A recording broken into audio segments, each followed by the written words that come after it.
Bueno, como les decía anteriormente, estoy acá en el hospital con la pequeña eh, Sara, que tiene que aprender a tragar y estaré como unas 2 o 3 semanas. Así que puede ser que de pronto la pequeña me llame y tenga que alzarla. Pero eso no es ningún problema. Tendremos entonces el estudio así con la pequeñita también. Em, el tema de hoy es Dios es espíritu. Estamos viendo los atributos de Dios. Y este es un atributo de Dios también. Nuestro Dios es espíritu. Jesús afirmó claramente que Dios no está limitado a ninguna ubicación espacial ni material cuando dijo Dios es espíritu. Eso está en Juan 4, versículo 24. Anteriormente, cuando empezábamos, una de ustedes dijo, por más que hoy somos pocos, donde están 2 o 3 reunidos en mi nombre, ahí estoy yo en medio de ustedes. Eso dijo el Señor Jesús. El Señor Jesús también es espíritu. Él también tiene cuerpo. Pero Él puede también estar en todas partes al mismo tiempo, no con su cuerpo, sino a través de su espíritu. Con su espíritu puede estar en todas partes. En su cuerpo está en un sitio. ¿Dónde está el Señor Jesús ahora? En cuerpo. ¿Dónde está el Señor Jesús?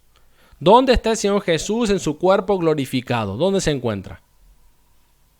A la derecha del Padre se encuentra el Señor Jesucristo, es decir, en el cielo, ahí en el cielo. Y así como le hemos visto irse, es decir, en su cuerpo glorificado, le veremos volver.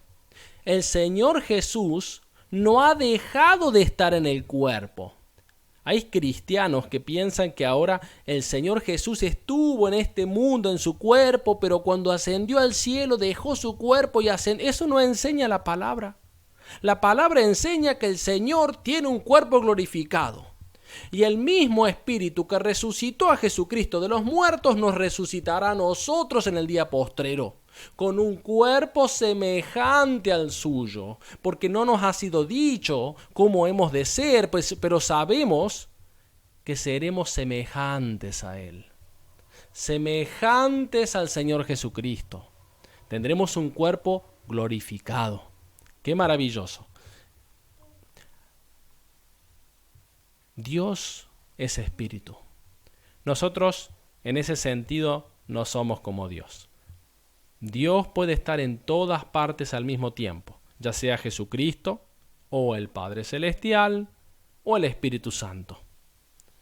Dios, Padre, Hijo y Espíritu Santo, a Él le adoramos. Yo le adoro en mi casa, Dominga le adora en su casa, y Marta le adora en su casa al mismo tiempo, y el Señor escucha, porque Él está en todas partes. Dios es espíritu. Esta afirmación nos invita a comprender la naturaleza trascendental y omnipresente de nuestro Creador. Fíjense que no hay nadie que sea como Dios en esto. Fíjense, el diablo, Satanás, también es espíritu. Pero él no es omnipresente, él no está en todas partes al mismo tiempo. Él es una creación. ¿Ven cómo no es lo mismo? No, Dios es espíritu y Él está en todas partes. Eso es maravilloso. Dios es espíritu y le podemos adorar y le tenemos que adorar porque esos son los adoradores que Él busca, aquellos que le adoran en espíritu y en verdad. El Señor es espíritu. Dios no tiene partes, tamaño ni dimensiones. Nuestros sentidos corporales no pueden percibirlo, pero esto no disminuye su realidad. Al contrario, enfatiza su excelencia y supremacía sobre toda la creación. Fíjense, si Dios fuera si se pudiera describir de forma de las cosas creadas, es decir, con partes, con un cuerpo, con una con un tamaño, con dimensiones, entonces Él no sería Dios. Fíjense que somos la única religión en el mundo, porque esta es la verdadera religión, en donde Dios está fuera de la creación. Nuestro Dios no es un elefante, nuestro Dios no es una vaca, nuestro Dios no es algún ídolo, nuestro Dios es espíritu y está fuera de la creación. Uy, tengo que bajar la voz porque estoy en un hospital. Bueno, fíjense qué maravilloso que es esto. Este es nuestro Dios. Ahora, la naturaleza espiritual de Dios. Dios existe en una dimensión que trasciende nuestra comprensión material. Nuestras mentes finitas no pueden comprender algo así tan grande, tan grande, tan grande. Como dijo Pablo, el Dios que hizo el mundo y todo lo que hay en él es Señor del cielo y de la tierra. No vive en templos construidos por hombres. Eso lo dijo Pablo en Hechos capítulo 17, versículo 24. El Dios que hizo el mundo y todo lo que hay en él es el Señor del cielo y de la tierra. Él no vive en templos construidos por hombres. Esta realidad tiene que llevarnos a realmente adorar a Dios con una gran alegría que Él ha tenido ese deseo de mirarnos a nosotros, siendo Él tan grande. Fíjense cómo Daniel, cómo Nehemías, cómo los salmistas pensaban cuando oraban. Mi Dios es el creador de todas las cosas. Él está por encima de todo. Podemos decir eso cuando oramos y decir, Señor, tú que estás por encima de todo, ayúdame. Ayúdame a vivir más cerca tuyo. Ayúdame a crecer espiritualmente. Ayúdame a que no me deje, a que no tenga deslices, a que no me deje llevar por la tentación en esto, en lo otro. Ayúdame a que pueda salir de esta dificultad económica, ya sea lo que esté en tu corazón. Sobre todo cuando son deseos espirituales que tanto le agradan al Señor, cuando le pedimos sabiduría para conocerle mejor, para entenderle mejor, para crecer en Él, para crecer espiritualmente. Esas son cosas que le agradan mucho. Cuando decimos, Señor, quiero más de ti. Señor, quiero acercarme más a ti. Señor, tú eres santo, ayúdame a ser santo. Ayúdame a no caer en el pecado. Ayúdame a apartarme del mal. Ayúdame a ser un seguidor de Jesucristo. Ahora, vamos a ver ahora nuestra semejanza espiritual con Dios. Nuestra semejanza espiritual con Dios. Dios en su infinita sabiduría y amor decidió crearnos a su imagen y semejanza. Génesis 1:27 lo dice. Aunque esta semejanza no es física, es profundamente espiritual. Él nos ha dotado de espíritus con los cuales podemos conectarnos con Él y adorarlo. Jesús dijo, pero la hora viene y ahora es cuando los verdaderos adoradores adorarán al Padre en espíritu y en verdad. Porque también el Padre tales adoradores busca que le adoren. Esos son los que está el Padre buscando, dice Juan, el Señor Jesús lo dice en Juan 4, versículo 23. Él está buscando esos adoradores que adoran a Dios en espíritu y en verdad. Tenemos que orar en el Espíritu Santo. Tenemos que pedirle al Señor en el espíritu y en verdad. Es decir, nuestras peticiones son conforme a la palabra de Dios. Queremos realmente pedir aquello que el Espíritu nos guía. ¿Cómo es orar en el Espíritu? Orar en el Espíritu es maravilloso porque significa que cuando oramos por alguien, por empezar, el Señor, a través de su Espíritu, nos recuerda para qué personas orar. Señor, acá estoy. Estoy acá para orar. Señor, ¿para quién quieres que ore, Señor? Y entonces te empieza a traer a la memoria personas que están necesitando esto, necesitando lo otro. Misioneros que están pasando por dificultad. Hermanos que están pasando por dificultad. algunos hermanos que están creciendo en la fe y que necesitan apoyo. Y entonces el Espíritu nos recuerda, nos muestra para qué orar para esas personas. No solo nos recuerda por quién orar, también nos muestra para qué orar. Por eso la oración es en espíritu y en verdad. Entonces empezamos a pedirle conforme a lo que la palabra nos enseña a nosotros de qué es importante. Señor, te pido que le ayudes en lo financiero a este hermano, para que pueda tener para él y su casa, pero también para poder ayudar a otros. Eso enseña la palabra. La palabra nos enseña que tenemos que pedir para que estemos bien económicamente. La palabra enseña, lo enseña el apóstol Pablo, que tenemos que tener suficiente para poder ayudar a los demás. ¿Lo entienden a eso? El Señor siempre va un paso más adelante. El Señor quiere que tengamos para poder dar. Entonces, Señor, estoy pasando dificultad. Yo no te pido simplemente que me suplan las necesidades, te pido que me des más para poder ayudar. Solamente acuérdate que cuando te dé, que le ayudas a los demás, porque para eso le pedimos, ¿no es cierto? El Señor se alegra cuando nosotros le pedimos conforme a su palabra. Y entonces el Señor nos recuerda para quién es orar. Y tenemos estos principios bíblicos que el Espíritu Santo nos recuerda. Y entonces oramos para fulano, para que crezca espiritualmente, para que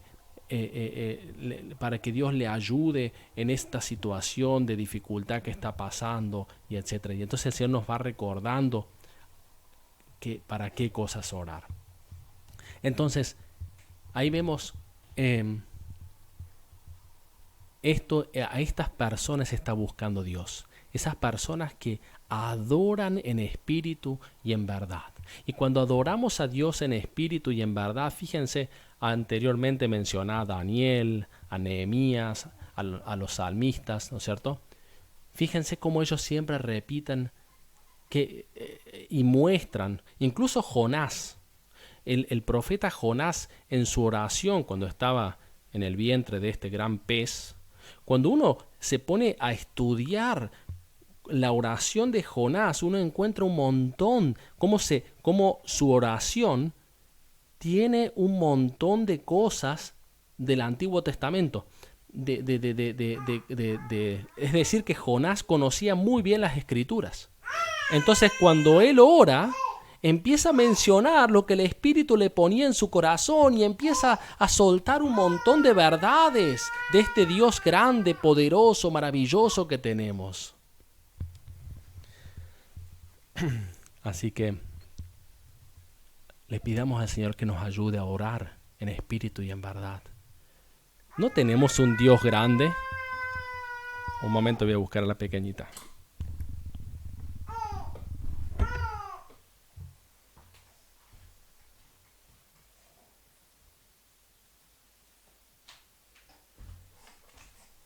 La pequeñita está por orar también. Ella adora a Dios, ¿no es cierto? Los pequeñitos adoran a Dios.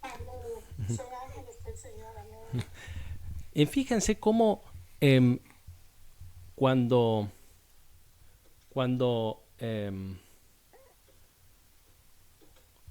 el adorar a Dios en espíritu y en verdad es algo tan bendecido.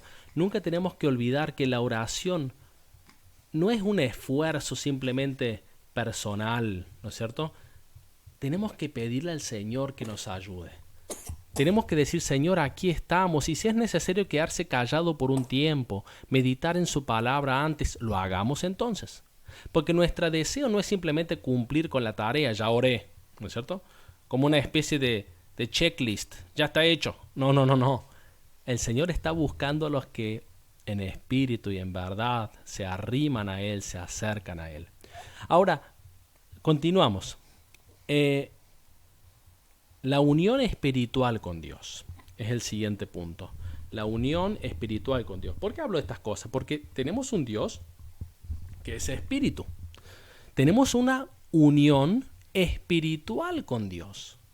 Pablo nos enseña que al unirnos al Señor, nos hacemos uno con Él en espíritu. Nos hacemos uno con Él en espíritu. Dice, pero el que se une al Señor, un espíritu es con Él. 1 Corintios 6, versículo 17. El que se une al Señor, un espíritu es con Él. ¡Qué privilegio ser un espíritu con el Señor! ¡Qué privilegio! Una hermana lo mencionaba hace poco y decía, nosotros somos hijos de Dios no de nacimiento, sino que cuando nosotros conocimos a Jesucristo, cuando el Señor nos salvó, leemos en Juan capítulo 1, versículo 12, Él nos dio la potestad de ser llamados hijos de Dios. A aquellos que invocan su nombre, les dio la potestad. Es decir, que ahora somos hijos de Dios. No lo éramos. Antes no lo éramos. Incluso en Juan 8 dice que éramos hijos del enemigo, ¿no es cierto? Hijos de Satanás. Es el Señor el que nos ha salvado y al salvarnos nos hizo hijos de Dios. Es un privilegio. De tal forma que el Espíritu mismo da testimonio a nuestro espíritu de que somos hijos de Dios. Romanos 8, versículo 16. Nosotros no lo éramos, pero lo somos ahora. A través de la preciosa sangre del Señor Jesucristo, nuestros pecados han sido perdonados. A través de la obra perfecta de Cristo en la cruz, toda nuestra culpa ha sido echada en la profundidad del mar. Y esa falta de fe, incluso esa enemistad que teníamos para con Dios ha sido quitada y hoy tenemos paz con Dios. Y podemos decir a la gente, reconcílianse con Dios a través del Señor Jesucristo. Sean un espíritu con el Señor Jesucristo, un espíritu con el Dios Padre Celestial. Esto solo es a través del Señor Jesucristo. Y no solo esto, también tenemos una esperanza de vida eterna. Eso es lo que tenemos nosotros, que hemos sido creados a la imagen de Dios y que hemos sido salvados a través del Señor Jesucristo. Esta unión espiritual con Dios nos ofrece una esperanza inquebrantable. Cuando nuestras vidas terrenales terminan, nuestros espíritus regresarán a Dios, quien nos los dio. Dice, y el polvo vuelva a la tierra como era, Eclesiastés 12, versículo 7, y el espíritu vuelva a Dios que lo dio. Jesús también nos asegura, en la casa de mi Padre muchas moradas hay. Si así no fuera, yo os lo hubiera dicho. Voy pues a preparar lugar para vosotros. Juan 14, 2. Pueden ver, esta esperanza de vida eterna no es una esperanza de la forma en que en el mundo se habla de esperanza. Cuando hablan de esperanza en el mundo siempre existe la posibilidad de que tal vez se dé, tal vez no se dé. La esperanza que nosotros tenemos es una esperanza viva. Una esperanza viva de la vida eterna que tendremos, que ya la tenemos y que tendremos cuando muramos, cuando vayamos a la presencia del Señor o cuando venga el Señor Jesucristo. Esto es maravilloso.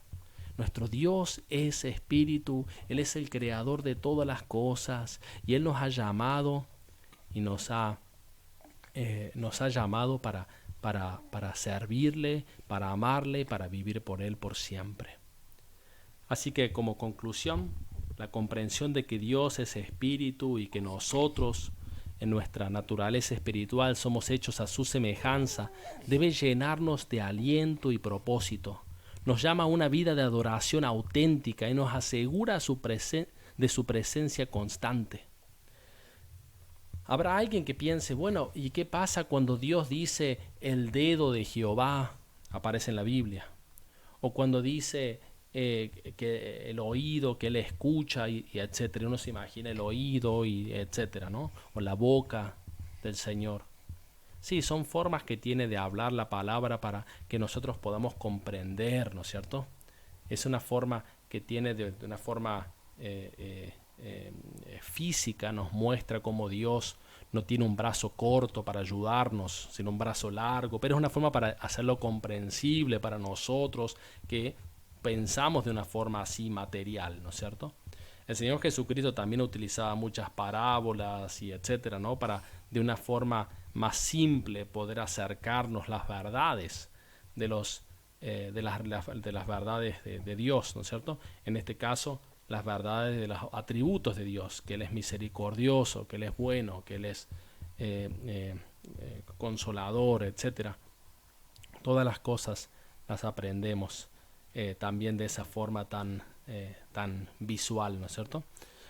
Bueno, ahora abrimos las preguntas y respuestas. Y antes de hacerlo voy a hacer una oración. Padre Celestial, muchísimas gracias por esta posibilidad que hemos tenido de meditar en esta verdad, en este atributo tuyo, Señor Jesucristo, Padre Celestial, y también Espíritu Santo. Gracias por poder meditar y te pedimos que tengas la misericordia de ayudarnos a orar en espíritu y en verdad. Sabemos que tú, Padre Celestial, estás buscando a esos adoradores. Ayúdanos a que nos apartemos de todo mal, a que nos acerquemos a ti con un espíritu renovado. Ayúdanos, Señor, a sentarnos, a escuchar. En este tiempo donde tantas cosas quieren robarnos la atención, tú nos has comprado caramente, nosotros te pertenecemos. Ayúdanos, Señor, a que nos sentemos a escucharte, a pasar tiempo contigo, a meditar en tu palabra, a meditar en ti, a orar, a pedir por los hermanos. En todo recibe tú la gloria. Amén. Bueno, vamos a hacer las preguntas. ¿Qué significa que Dios sea espíritu? ¿Qué significa que Dios sea espíritu? Que Dios es en todo lugar, en todo momento y en todo lugar. Correcto, significa que Dios no tiene partes, tamaño ni dimensiones y no está constituido de materia. En ese sentido puede Él estar en todas partes, en todo momento, en todo lugar. Él es espíritu, ¿no es cierto? Bien, ahora, otra pregunta. ¿Cómo podemos adorar a Dios de acuerdo con nuestra naturaleza espiritual? ¿Cómo podemos adorar a Dios? Buscando en espíritu y en verdad. Adorando en espíritu y en verdad, correcto. Adorando en espíritu y en verdad. Muy bien, correcto, sí. Podemos adorar a Dios en espíritu y en verdad, conectándonos con Él de manera íntima y genuina. Eso es maravilloso. Ahora, tercera pregunta. ¿Qué sucede con nuestro espíritu cuando morimos? Que al cielo, A ver qué dice ahí la Katy, creo que es, ¿no? así, Cristina. Ok. que cuando morimos nuestro espíritu va al cielo. Sí. A él. A ver, es correcto, Katy. A ver, Cristina, ¿qué quieres decir? No, eso mismo, que el espíritu vuelve a él porque él fue quien lo dio. Muy bien. Nuestro espíritu regresa a Dios, quien nos lo dio. Muy bien. Así es. Muy bien. Porque dice el Señor que polvo somos y en polvo nos hemos de convertir y volver a Él, ¿no? No. Veamos a una cosa. Del polvo venimos, o sea, del polvo viene, del polvo va. Eso no, eso es el cuerpo. El cuerpo vuelve. A ver, Cristina, ¿puedo? No, Cristina, por favor, permítame por favor terminar la idea, ¿sí? Después pueden hablar. Lo veamos así. El cuerpo vuelve a la tierra, pero el espíritu vuelve a Dios. O sea, tenemos que saber siempre diferenciar la una cosa de la otra. Fíjense también en el tema de la redención. Tenemos que saber diferenciar una cosa de la otra. Porque acá podrá venir alguien que se burla de Dios y podría decir: ¡ah! Dominga, usted dice que usted cree en Dios, pero mire, se está poniendo mayor y usa gafas y esto y lo otro, y ya yo la vi hace 20 años y se veía más joven y está poniendo... No, es que hay una diferencia entre el cuerpo y el espíritu. Nuestro espíritu ya está redimido. Nuestro espíritu ya está redimido, pero nuestro cuerpo aún no ha sido redimido. Vendrá el día cuando Cristo venga y los que están en la tumba resucitarán primero y nosotros que vivimos seremos resucitados con ellos para encontrarnos con Cristo en el cielo. Vamos a ser, como uno habla, vamos a ser arrebatados en ese sentido, ¿no es cierto? Vamos a ascender primero junto con aquellos que estén muertos. Cuando Cristo venga, vamos a ir todos juntos y nos vamos a encontrar con Jesucristo en nuestro cuerpo que ya estará redimido, ¿no es cierto? Pero va a ser un cuerpo nuevo, ¿no es cierto? Este cuerpo va a, como dijimos anteriormente, va a ser semejante al cuerpo de Jesucristo. Esto no es una realidad de hoy, eso es algo que aún viene. Nuestro espíritu sí es una realidad de hoy. El espíritu ya ha sido redimido, pero estamos en este cuerpo de muerte, como lo dice Romanos capítulo 7. ¿Quién me librará de este cuerpo de muerte?, decía Pablo. Y entonces le da gloria a Jesucristo, ¿no es cierto? A ver, Cristina, tú querías decir algo, Cristina, ¿quieres compartir? No, yo decía que dice la palabra que el Señor sopló y dio espíritu. Y por eso el espíritu vuelve a Él, a quien lo dio. Correcto, muy bien. Eso era lo que quería decir. Correcto, muy bien, así es. ¿Hay alguna pregunta, comentario? Yo pienso que la hermana Dominga quiere decir algo. Hermana Dominga, ¿quieres decir algo? Yo levanté la mano ahorita porque usted dijo de una pregunta, pero levanté la mano, otra lo dijo y yo lo cerré, está bien, aprendí, la escuché. Muy bien. A ver, Katy quiere preguntar algo.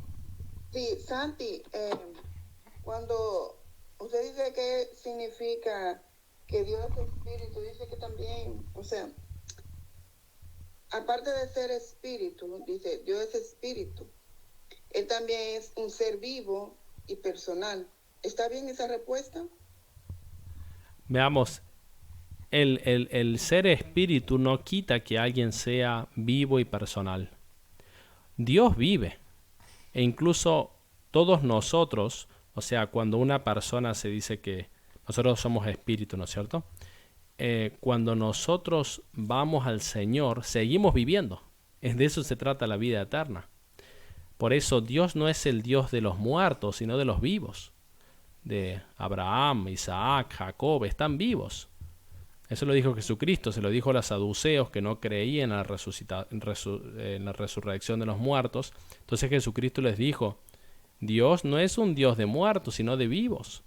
Porque está escrito en el pasaje de cuando cuando Moisés estaba ahí en la zarza, ¿no es cierto?, que ardía. Dios le dijo, yo soy el Dios de Abraham, de Isaac y de Jacob.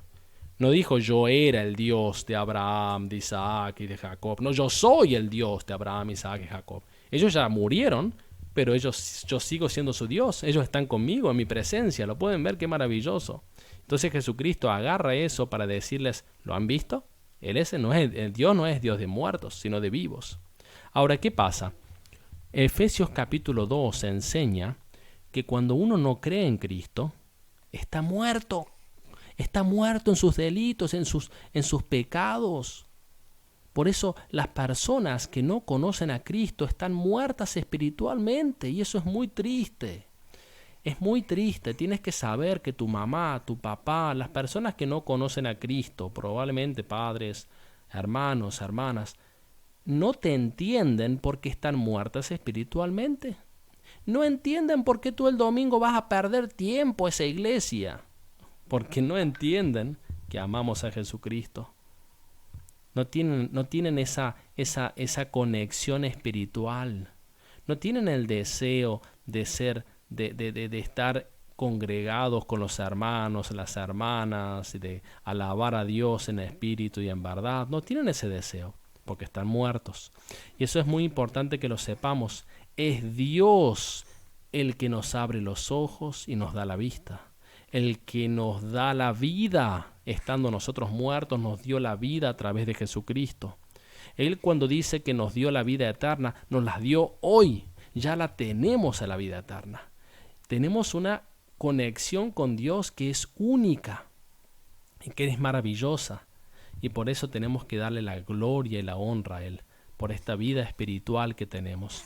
Y tenemos que tener en cuenta que el hecho de que tenemos una vida espiritual no significa que podemos hacer con nuestro cuerpo lo que se nos dé la gana.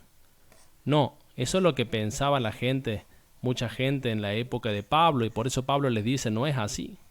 Tenemos que santificar nuestros cuerpos para el Señor. Cada cosa que digamos, cada cosa que hagamos es muy importante. Es muy importante. No podemos decir que amamos a Dios y odiamos a nuestro hermano. No podemos decir que amamos a Dios y andamos haciendo cosas con nuestro cuerpo que no agradan a Dios. Eso no es así. ¿Hay otras preguntas? No, yo quería agregar que el Señor dice que Él vino a dar vida y vida en abundancia, vida eterna. Y esa es la vida espiritual. Y por eso es que estamos en esta carrera de la fe, para encontrarnos con el Señor y estar con Él. Amén. Yo quería también decir algo. El Señor dice, yo seré el camino, la verdad y la vida. Por eso nosotros tenemos que seguir ese camino, la vida y todo para llegar a Él. Porque sin santidad nadie lo va a ver. Amén. Amén. El Señor Jesucristo es ese camino. Él es el camino, la verdad y la vida. A Él tenemos que seguir. En Él está la vida. El que tiene al Hijo, tiene la vida. No, la palabra dice, el que tiene al Hijo, tiene la vida. Y el que no tiene al Hijo, no tiene la vida. Así dice Juan, ¿no es cierto? A ver, ¿quién más quiere comentar algo? O preguntar algo.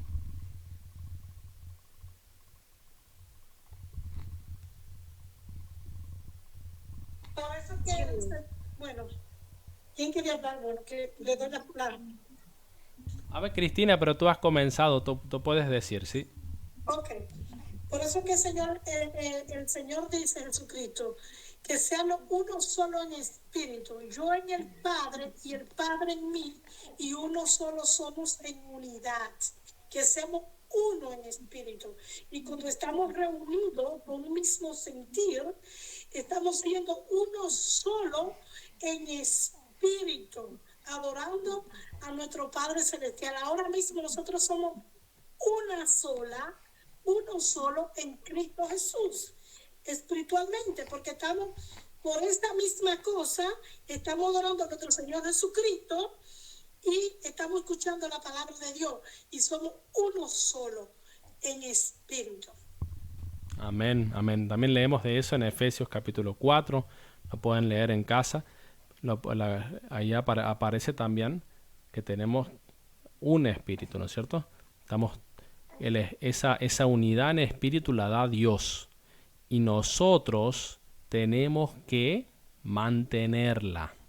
Es decir, que ¿por qué deberíamos nosotros romper la unidad en Cristo que tenemos? ¿Quién la rompe? Nosotros la rompemos, Dios no la rompe, Dios la dio. Entonces siempre que haya esos pleitos y peleas y divisiones, esas cosas no le agradan a Dios. Sin embargo, también leemos que en algunos casos esas cosas son necesarias, ¿no es cierto? Cuando la gente se pone en contra de la palabra de Dios, nosotros no vamos a ponernos a ¿cómo se dice? A hacer... Claro, no podemos hacer... No podemos permitir, digamos, que decir, bueno, por el amor de Dios no vamos a discutir en cuanto a eso. No, si la gente se pone en contra de la palabra de Dios y etcétera, va a haber que marcar claramente lo que dice la palabra. Pero por cositas, digamos, por decir así, de la zona gris, como se suele decir, no vale la pena ponerse a hacer divisiones, ¿no es cierto? Así que no es importante que uno trabaje siempre por la unidad y por la paz en las iglesias, ¿no es cierto? A ver, Rosa, creo que eres tú, Rosa, ¿no? ¿Quieres decir algo?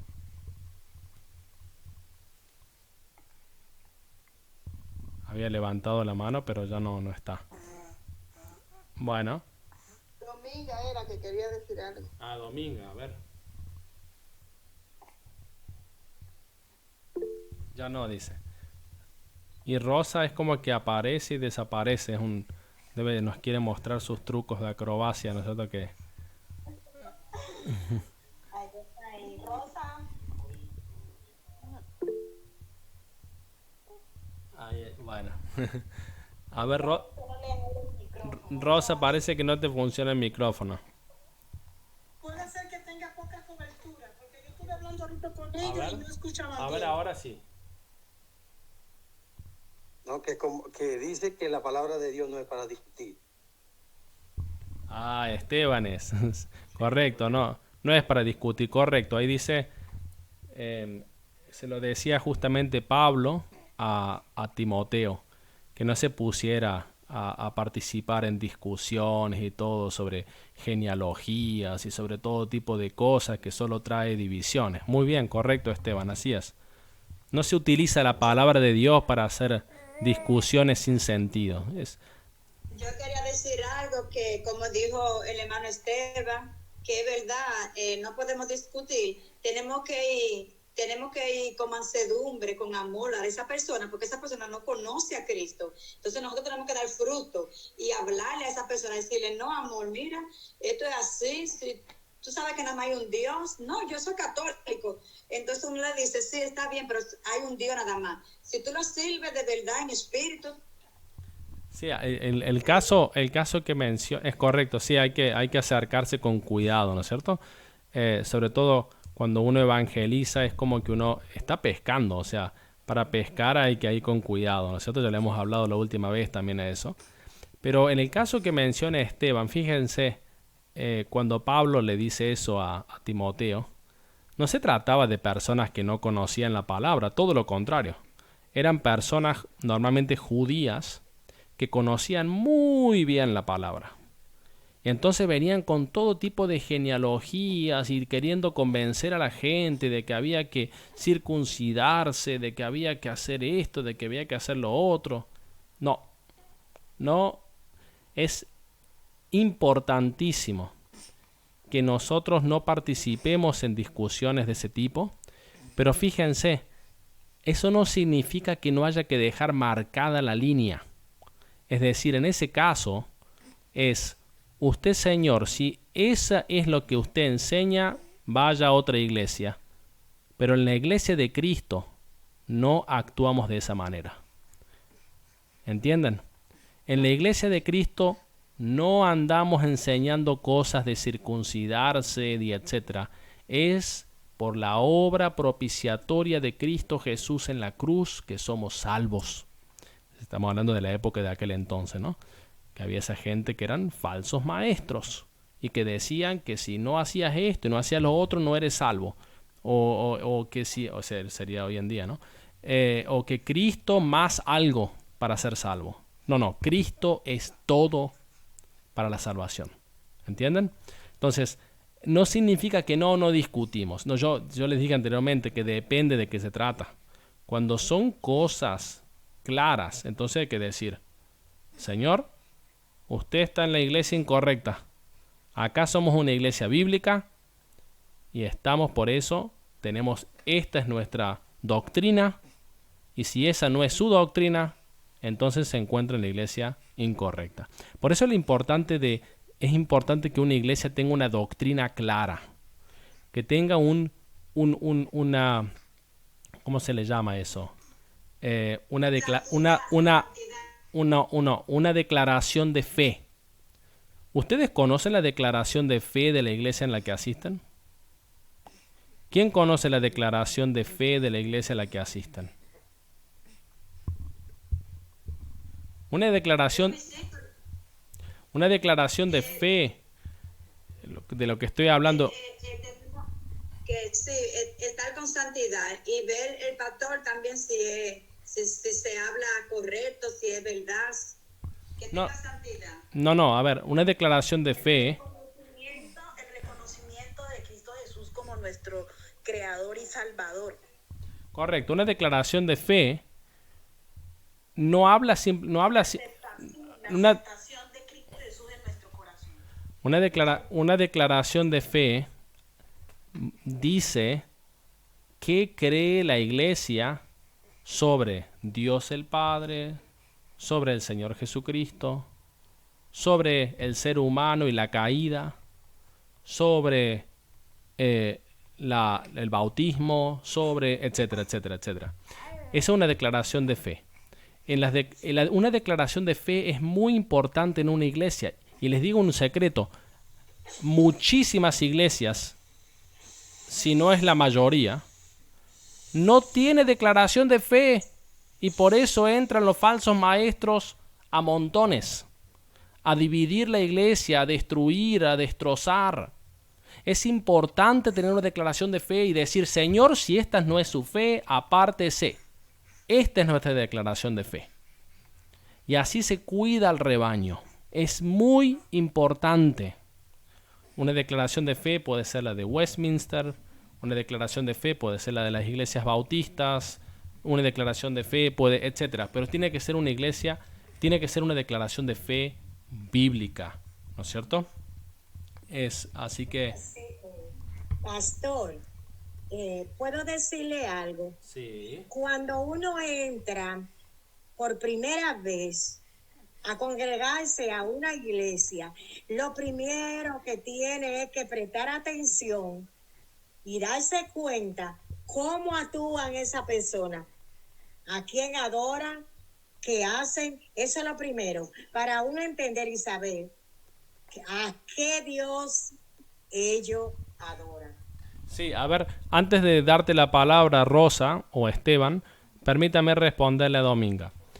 A ver, Dominga, está bien lo que usted dice, lo que tú dices, está muy, muy bien, es correcto, pero yo les digo, voy un paso más allá. Cuando van a una iglesia, pidan la declaración de fe de la iglesia. Es un documento. Si no tiene declaración de fe, si no se apoyan a ninguna declaración de fe que ustedes puedan mirar, leer, probar, entonces están en un lugar extraño. La mayoría de las iglesias, si ustedes entran a la website, a la página de internet, no tienen declaración de fe. O tienen una muy, y cuando con suerte tienen una que es muy, muy flaquita, ¿no es cierto? Muy, muy delgada, ¿no es cierto? No, es que entonces ustedes tienen que saber que puede pasar cualquier cosa en esa iglesia y no digas después que no lo sabía, porque si no tiene declaración de fe, entonces no hay sorpresas, las cosas vienen, los problemas vienen, ¿no es cierto? A ver, Katy, espera un momento, Rosa quería decir algo, o Esteban, habían levantado la mano.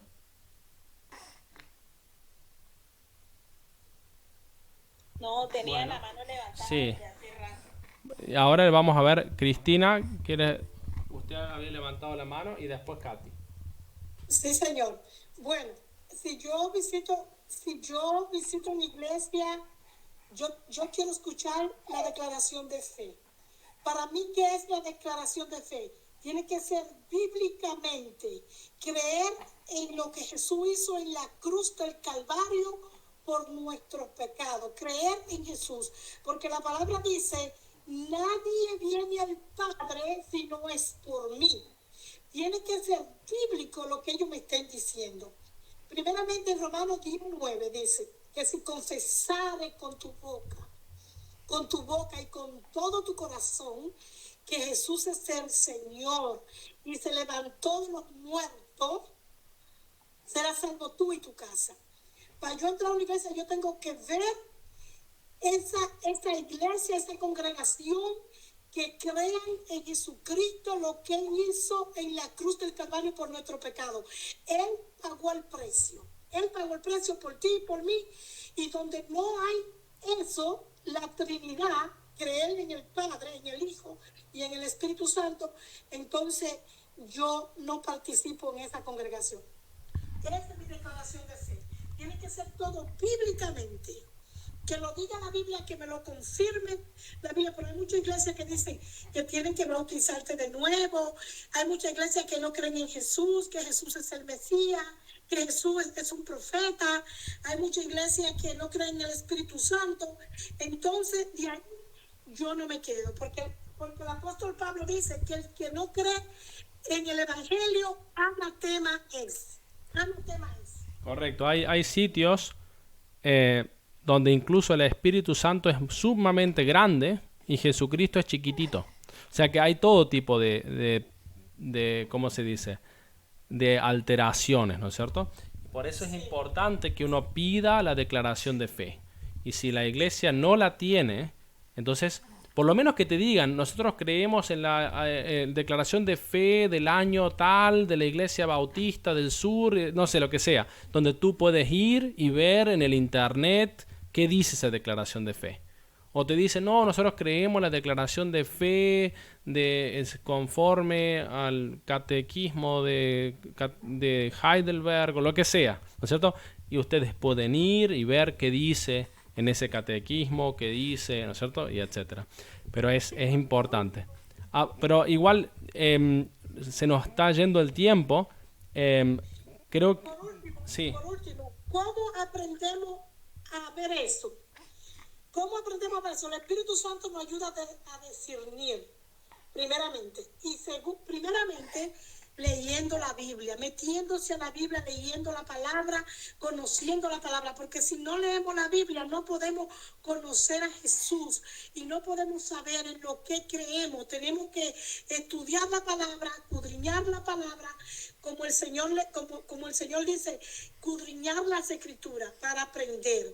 Y ahí el Espíritu Santo nos va guiando y nos va dando discernimiento. Sí, a ver, por un lado, eso es 100% verdad.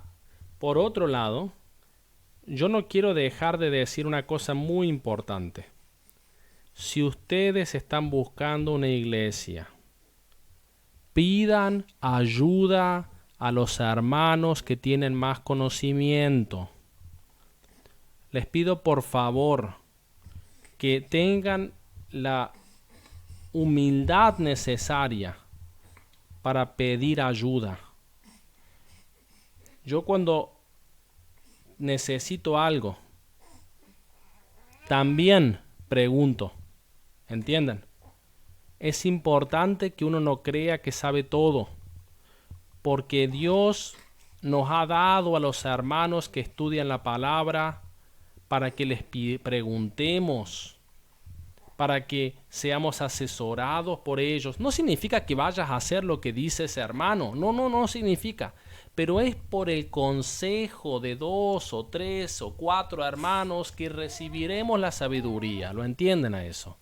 Yo no les estoy pidiendo que sean peones de nadie, ni que dependan de lo que diga fulano. No, pregunten a varios hermanos y que Dios los guíe. ¿Entienden?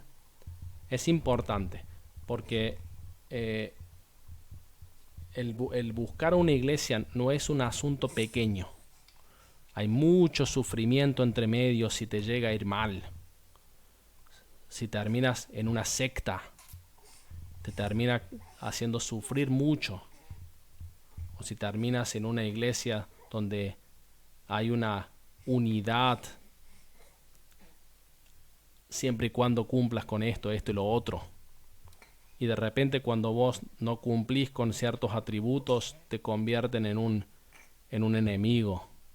Y te vas con un corazón destrozado, maltratado, dañado, destruido. ¿Sí? Entonces, yo les pido por favor, no es cosa pequeña la iglesia. Es algo muy importante. Y por eso pidan ayuda a los hermanos que conocen las Escrituras. ¿Sí?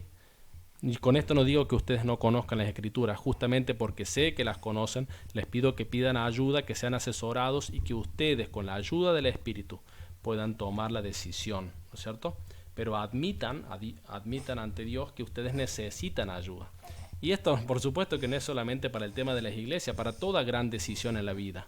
Necesitamos varios consejeros. Lo enseña la palabra, lo vemos en Proverbios. Es a través de los consejeros que recibimos sabiduría. Bueno, se nos ha ido el tiempo, hermanos. Me habría gustado hablar mucho más, pero ustedes saben que estoy en un hospital. Le tengo que dar de comer a la pequeñita ahora. Así que, si Dios quiere y aún tienen alguna pregunta, podemos continuar la próxima vez. Dios mediante el jueves que viene. Un saludo y muchas bendiciones. Katy. Muchísimas gracias. Muchas gracias. De nada, un saludo y bendiciones. Katy, ¿qué decías? ¿Qué tiene la niña? Sí, estoy en el hospital porque la pequeña, como verán, acá tiene una sonda y esa sonda por ahí recibe la comida.